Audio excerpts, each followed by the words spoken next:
850배 수익이에요. 850%가 아니라 850배요. 작년에 재테크 호황일 때는 거진 1300배까지 올랐었다고 하더라고요. 안녕하세요, 재테크닉입니다. 재테크에서의 초대박은 어디서 터질까요? 재테크 졸업이느니 파이어족이 됐느니 하는 수준의 표현 말고 진짜 초초초초초초 대박이 났다는 표현이요. 몇백 배, 몇천 배 벌었다는 표현이 나오려면 드물지만 이것밖에 방법이 없지 않나 싶어요. 바로 스타트업 투자요. 최근 연예인 중에 투자 초고수로 불리는 사람이 누군지 아세요? 이재훈이에요. 뜻밖이죠? 이 기사를 한번 보실까요? 이재훈이 2015년 수억 원을 마켓컬리에 투자해서 지금 200배의 수익을 냈다고 추정되는 기사네요. 3억을 넣었다면 600억. 이런 말도 안 되는 숫자는 다른 재테크 방법으로는 좀 찾아보기 힘들죠? 굳이 찾자면 비트코인 초창기에 투자한 사람 정도 될까요? 게다가 아직 상장도 안 했는데 상장하면 얼마나 더 수익이 날까요? 상장하면 3억을 넣고 1000억 수익도 무리가 아닐지도 몰라요. 근데 문제는 이런 투자의 기회가 우리 같은 서민한테까지 올까요? 그럴 리 거의 없죠? 그리고 온다고 한들 투자금으로 몇 억은 있어야 할 거예요. 꼴랑 100만원 투자 받겠다고 저희 같은 개미에게 기회가 오진 않겠죠. 하지만 저희 같은 개미에게도 이런 스타트업에 투자할 기회가 열렸어요. 어디서일까요? 바로 NFT에서예요. 갑자기 NFT 이야기가 나오니 뜬금없죠? 보통 NFT 하면 디지털 그림 아냐? 하고 생각하실 텐데요. 맞아요. NFT는 디지털 미술품으로 시작했었죠. 복제가 불가능한 하나밖에 없는 JPG 파일이니 뭐니 하면서요. 그래서 사람들의 흥미를 대중적으로 못 끌었던 것도 사실이에요.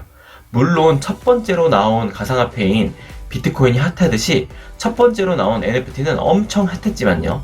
하지만 이것도 결국 코인의 일종이잖아요. 프로그램 기능을 넣을 수 있는 가상화폐 말이에요. 그래서 이 NFT라는 코인에 주식의 기능을 넣기 시작했어요. 이걸 거버넌스 기능이라고 해요. 그래서 어떤 스타트업 회사가 굳이 이재훈 같은 엔젤 투자자를 찾지 않고도 투자 자금을 모을 수 있는 새로운 방법이 생겼어요.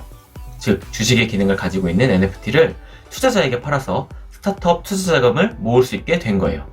주식은 어떤 회사의 주인이라는 일종의 증표잖아요. 주식의 기능을 가진 NFT를 소유함으로써 내가 스타트업의 일부 주인이라는 걸 증명할 수 있게 된 거죠. 근데 이게 돈이 될까요? 이재훈이 200배 벌었다는 것처럼 말이에요. 네, 돈이 됩니다. 가장 성공한 NFT 프로젝트를 꼽으라면 BAYC라는 스타트업이 있었는데요. 이게 처음 투자자를 모을 때 NFT 한 장에 25만원가량에 팔았어요. 근데 지금 이게 얼마인지 아세요? 2.1억에 거래가 되고 있어요. 2022년 지금 재테크 시장 엄청 안 좋은 거 아시죠? 근데도 처음 투자자한테 판매할 가격 기준으로 850배 수익이에요. 850%가 아니라 850배요. 작년에 재테크 호황일 때는 거진 1300배까지 올랐었다고 하더라고요. 어마어마하죠? 그래서 진짜 공부해볼 가치가 있어요. 결국 거버넌스 기능을 가진 NFT는 주식이랑 역할이 굉장히 비슷해요. 그럼 이 NFT에 무슨 역할이 있는지 한번 볼까요? 첫 번째, 배당이 있겠죠? 주식이 분기별 혹은 연간 배당금을 주듯이 NFT도 소유자들에게 배당금을 줘요. 단, 주식처럼 현금이 아닌 자체 개발한 코인으로 주죠. 물론 이 자체 코인이 상장이 되어 있느냐, 얼마나 수요가 있느냐 하는 문제는 있어요. 근데 좋은 점은 매일매일 줘요.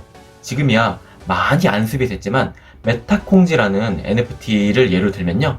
매일매일 현금 2만원 이상의 코인을 받던 시절도 있었어요. 지금은 코인 가격이 폭락해서 매일매일 1000원 정도밖에 못 받지만요. 둘째, 의결권을 행사할 수 있어요. 주식을 가지고 있으면 주주총회에서 권리를 행사할 수 있죠.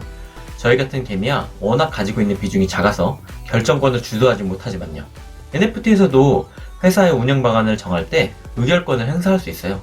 코인을 배분받는 비율 등을 정한다든지 할 때 주주로서 찬반을 던질 수 있죠. 너무 주식과 비슷하지 않나요? 정말로 주식이라고 봐도 무방할 것 같아요. 주식에 그림이 그려져 있다 생각하면 그게 딱 맞아요. 근데 이것뿐만 아니라 NFT는 특별한 기능을 더 넣었어요. 주식마다 다른 그림이 그려져 있으니 희소성이라는 기능을 넣은 거죠. NFT라고 다 같은 가격이 아니라 일부 주주들에게는 랜덤으로 더 비싼 가치를 지니는 NFT를 가져갈 수 있는 재미를 줬어요. 그래서 같은 금액을 투자하고도 운이 좋으면 4, 5배 이상 비싼 NFT를 받을 수 있는 행운도 있죠. 그 외에도 다른 스타트업의 NFT를 살 수 있는 우선권을 부여하기도 하고요. 이걸 화이트 리스트라고 불러요. 또 주주들에게 감사의 의미로 에어드랍을 해주기도 해요. 에어드랍은 주주에게 무료로 새로운 코인 혹은 NFT를 지급하는 거예요. 세계에서 가장 잘 나가는 NFT, 아까 소개해드렸던 BAYC의 예시를 들면 소유주에게 2장의 NFT를 에어드랍으로 무료 배포해줬는데요. 이 2장의 NFT 가격이 현재 7천만 원이 넘어요. BAYC 소유주들은 공짜로 7천만 원이 추가로 생긴 거죠. 이제 좀 흥미가 생기시나요? 하지만 모든 투자에 이런 장밋빛 그림만 있는 거 아닌 거 아시죠? 오늘은 영상이 길었으니 여기까지만 하고 다음번 영상에서 NFT에 대한 추가 설명과 위험성을 말씀드려볼까 해요.